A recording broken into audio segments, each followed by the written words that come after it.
अस्सलाम वालेकुम guys, welcome back to my YouTube channel. तो गाइस आज के व्लॉग में पहली दफ़ा ऐसा हुआ कि किसी कोरियन के घर का हम लोग डिटेल व्लॉग बना सकते हैं कि जिसके अंदर छोटी से छोटी चीज़ यार इतनी ही कोई अमेजिंग तरीके से उन्होंने बनाई हुई थी। तो मुझे लगता है कि यार आज के व्लॉग के बाद बहुत सारे लोगों को बहुत सारे आइडियाज़ मिलने वाले हैं अपने घरों को कैसे वो जो है ना ईजी टू मैनेज रखें। तो इनके घर में कुछ ऐसी चीज़ें मुझे मिली हैं जो कि काफ़ी ज़्यादा यूनिक थी, और मैं तो इंशाल्लाह जब भी हम लोगों ने अपना घर बनाना है ये चीज़ें लाजमी करनी है। तो अगर आप भी इस तरह की इंटरेस्टिंग चीज़ें देखना चाहते हैं तो चलिए व्लॉग को शुरू करते हैं। अच्छा, एक चीज़ मुझे कोरियन में बहुत ज़्यादा अच्छी लगती है और कॉमन भी है कि यार ये अपने घरों के मामले में, अपनी गाड़ियों के मामले में, अपने कपड़ों के मामले में इतना ज़्यादा कैजुअल और इतना सिंपल रखते हैं चीज़ों को, ताकि हम लोग अपनी ज़िंदगी में ज़्यादा से ज़्यादा अपना वक्त जो है अपने आप को दे सकें, बजाय के घरों की सफाइयों में और चीज़ों की मेंटेनेंस में लगे रहे। तो यहाँ पर आप देखिएगा कि इनके घरों के जो भी कलर कॉम्बिनेशन है, ये जो भी काम हुआ है ना, वो इतना ज़्यादा सिंपल और प्लेन है, सिर्फ इसलिए कि यार इसको मेंटेन रखना, इसकी सफाई करना काफ़ी ज़्यादा सिंपल हो। अच्छा, मुझे जो सबसे अच्छी चीज़ लगी वो इनका किचन था, वो इसलिए कि यार ये जितना ज़्यादा सिंपल नज़र आ रहा था उतना ही ज़्यादा मिस्टीरियस था। मतलब इसमें बहुत सारी चीज़ें ऐसी थी जिनका यूज़ शायद हमें ना पता हो। अच्छा, एक और चीज़ कि आप यहाँ पर रिमोट देख के अंदाज़ा लगा सकते हो कि यार इस घर में कितनी ऐसी चीज़ें हैं जो कि रोबोटिक होने वाली है। मतलब सारा सिस्टम ही इनका जो है ना रोबोटिक होता है, सफाई से लेके कपड़े बर्तन सब जो है ना ऑटोमेटिक सिस्टम होता है। तो यहाँ पर जो सबसे अच्छी चीज़ मुझे लगी है कि यार मतलब आप किचन में कुकिंग करते हुए बोर नहीं हो सकते। मतलब यहाँ पर एक मिनी एलईडी इन्होंने फिट किया हुआ है जिसके ऊपर आप चाहे न्यूज़ देखो, चाहे कोई कुकिंग चैनल लगा के साथ कुकिंग करते रहो, साथ सीखते रहो। अच्छा, यहाँ पर मैं आपको एक और बात भी बताती हूँ कि इसके मल्टीपल फंक्शन है। मतलब आप इसके साथ अपना फ़ोन कनेक्ट करके अपना यूट्यूब या जो भी इंस्टाग्राम आप साथ साथ चला सकते हो। और दूसरी बात ये है कि आपका जो आउटडोर कैमरा लगा होता है घर के बाहर की एक्टिविटीज़ नोट करने के लिए, इस पर वो भी शो होता है। तो मतलब ये है कि यार इसको आप एज अ क्लॉक भी यूज़ कर सकते हो क्योंकि इस पर टाइम भी शो होता है, ठीक है। अच्छा, यहाँ पर कोरियन के हवाले से मैं एक चीज़ आपके साथ शेयर करना चाहूँगी कि मतलब कोरिया में जो भी कपल आप देखोगे ना, वो हस्बैंड वाइफ दोनों ही जॉब कर रहे होते हैं मोस्टली। तो ये क्या करते हैं कि ये डेली का डेली घर को साफ़ नहीं करते जैसा कि हम लोग करते हैं। ये सिंपली क्या करते हैं, कोई एक दिन सेलेक्ट कर लेते हैं जिसमें मियाँ बीवी दोनों मिल के काम करते हैं। मतलब घर की सफाई भी करनी है ना, तो दोनों ने मिल के करनी है, और वो सारा घर को ऐसे साफ़ करते हैं कि जैसे मतलब कोई भी ऐसा कोना नहीं होता जो कि ये गंदा छोड़ें। क्योंकि कोरिया में ऐसा होता है कि यार अगर आपने अपने घर की प्रॉपर सफाई नहीं की तो क्या होगा कि घर में स्मेल बन जाती है, ठीक है। क्योंकि इनके घर काफ़ी ज़्यादा बंद होते हैं, तो उस चीज़ से बचने के लिए ये क्या करते हैं कि वीक में कोई एक दिन रख लेते हैं जिसमें ये सफाई करते हैं अच्छे से, और फिर पूरा वीक जो उसको मेंटेन रखते हैं।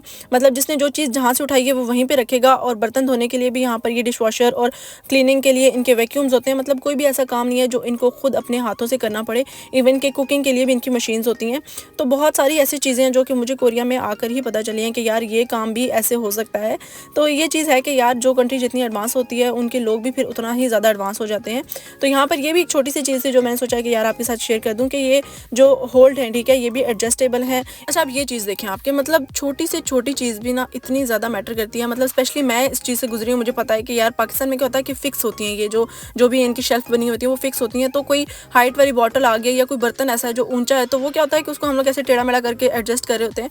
बट इन्होंने एक ऑप्शन रखा है कि आप उसको हुक्स के साथ ऊपर फिक्स करके और अपनी शेल्फ को ऊंचा कर सकते हैं। मतलब जिस भी हाइट का आपका बर्तन है आप रख सकते हो। तो ये छोटी छोटी चीज़ें होती हैं जो कि मैंने तो काफ़ी ज़्यादा यहाँ से जो है ना पिक कर ली हैं। तो जी, अब बारी आती है बेडरूम की, और ऐसा हो सकता है कि यार कोरियन का घर हो, कोरियन का बेडरूम हो, और उसमें आपको कुछ डिफरेंट आइडिया ना मिले। मतलब ये आइडिया मुझे तो बहुत ज़्यादा अच्छा लगा और मैं आपके साथ भी आगे चल के शेयर करूँगी। बट उससे पहले मैं आपको यहाँ पर वॉशरूम का थोड़ा सा व्यू दिखा देती हूँ। तो वॉशरूम में भी आप देखिएगा कि इन्होंने स्लाइडिंग डोर और कम से कम जो है स्पेस कवर करने वाली चीज़ें लगाई हुई हैं।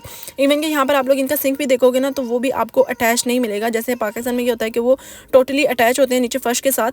तो इन्होंने क्या किया है, हर चीज़ लाइक जो भी इनसे मुमकिन था कि यार ये हाइटेड रखें ताकि नीचे से फर्श से जो सफाई करना होता है या धोना होता है, जो भी सिस्टम है वो ईजी रहे, ठीक है।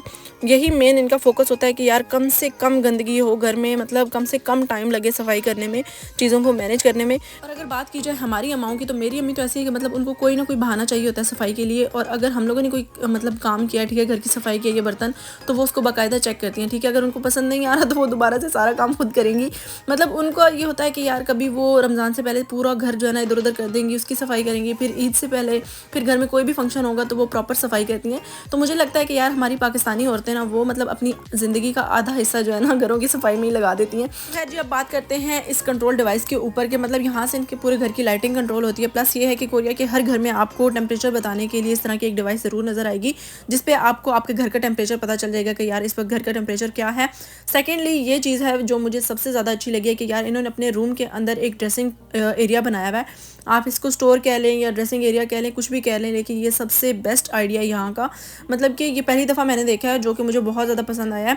क्योंकि क्या होता है कि जब भी आप घर से निकलते हो ना, या स्पेशली आपका कोई भी फंक्शन होता है, कहीं भी आपने जाना होता है, तो आपको आपके मतलब की चीज़ें नहीं मिल रही होती, ठीक है। स्पेशली कपड़े, जूते, मैचिंग ज्वेलरी, और लड़कियों की तो बहुत सारी चीज़ें होती हैं।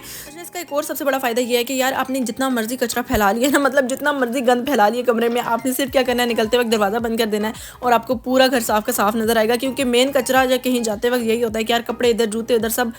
तो ये चीज़ मुझे लगता है कि यार ये सबसे अच्छी है आज के व्लॉग में। स्टार्टिंग में क्या हुआ कि जब मैं आई थी तो मुझे लगता था कि यार ये सारे कोरियन बहुत ज़्यादा कोई अपर क्लास के लोग हैं, मतलब कि हर किसी का लाइफस्टाइल इतना अच्छा होता था, ड्रेसिंग इतनी अच्छी होती थी, गाड़ियाँ इनकी मतलब इतनी ज़बरदस्त होती थी। तो मुझे ये लगता था कि यार कोरिया में कोई भी ऐसा नहीं है यार जो गरीब होता होगा, या मैं इनके जब देखती थी ना कि यार मियाँ भी दोनों काम कर रहे हैं, अपने बच्चों को भी टाइम नहीं दे रहे, तो मैं सोचती थी कि यार ये क्यों इतनी मेहनत कर रहे हैं, जबकि इनके पास हर जो मतलब सहूलत होती है वो इनके पास मौजूद है, घर, गाड़ी, अच्छा खाना पीना सब। फिर मेरे हस्बैंड ने मुझे बताया कि यार मतलब कोरिया का क्योंकि अब स्टैंडर्ड थोड़ा सा हाई हो गया, इनकी जो कंट्री है वो बेसिक नीड्स से बहुत ज़्यादा ऊपर आ गया, मतलब कि रोटी कपड़ा मकान अब इनकी ज़रूरत नहीं है। ये अब जो इनका कंपटीशन है वो सिर्फ इस चीज़ पे है कि यार किसकी गाड़ी ज़्यादा अच्छी है या कौन अपना घर खरीद के रह रहा है। मतलब कोरिया में ज़्यादातर लोग फ्लैट्स में रहते हैं और बहुत ही रेयर बंदे हैं जो कि अपना घर खरीद के और वहाँ पर रह रहे होते हैं, क्योंकि कोरिया में बहुत ज़्यादा एक्सपेंसिव है ज़मीनें, और फिर उसके ऊपर घर बनाना उससे भी ज़्यादा एक्सपेंसिव है, क्योंकि लेबर जो है कोरिया की वो सबसे ज़्यादा एक्सपेंसिव है।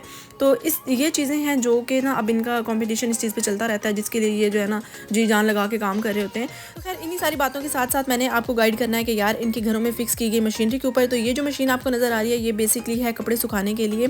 अब क्योंकि कोरिया के सारे घर बंद होते हैं, ठीक है, यहाँ पर धूप भी ज़्यादा नहीं आती, तो कपड़े सर्दियों में बहुत ज़्यादा मुश्किल हो जाती है सुखाना। इवन कि आप उनको ड्रायर में ड्राई कर लो तो भी कपड़े आपके नहीं सूखते। तो उसके लिए इनके घरों में एक स्पेशल किस्म की नमी सक करने वाली मशीन आती है, जो कि कपड़ों में से नमी खींच लेती है, और जो पानी होता है वो फिर आप बाद में फेंक सकते हो। तो ये मशीन इन्होंने छत के अंदर ही फिक्स की हुई थी, ठीक है, ताकि कपड़े फ़ौरन से ड्राई हो जाएं, और पानी जो है ना ऑटोमेटिकली इन्होंने ड्रेन किया हुआ होता है किसी भी पाइप के साथ, जो कि ऑटोमेटिकली बाहर चला जाता है। अब मैं आपको बताती हूँ कि यार कोरियन पहले तो मतलब इतना ज़्यादा फ्रैंक नहीं होते किसी भी फॉरेनर के साथ कि वो अपने घर में आएँ और हम लोग कितना डिटेल से व्लॉग भी बना लें। तो ये मेरे हस्बैंड के दोस्त हैं, ठीक है, उन्होंने नया घर ख़रीदा है, तो उन्होंने इनको बोला था कि आप मेरी हेल्प करना।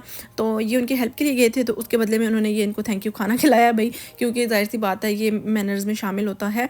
तो ये सारा व्लॉग मेरे हस्बैंड ने रिकॉर्ड किया था। तो आई होप कि आप लोग को व्लॉग पसंद आया हो, और गाइस कमेंट में ज़रूर बताइएगा कि इनके घरों की सबसे बेस्ट बात आपको क्या लगी है। मेरे हिसाब से तो यार वो जो इन्होंने सीक्रेट रूम बनाया हुआ था वो सबसे बेस्ट था। तो इसी तरह के मजीद व्लॉग के लिए मेरे चैनल को सब्सक्राइब कर लें। मिलते हैं नेक्स्ट व्लॉग में।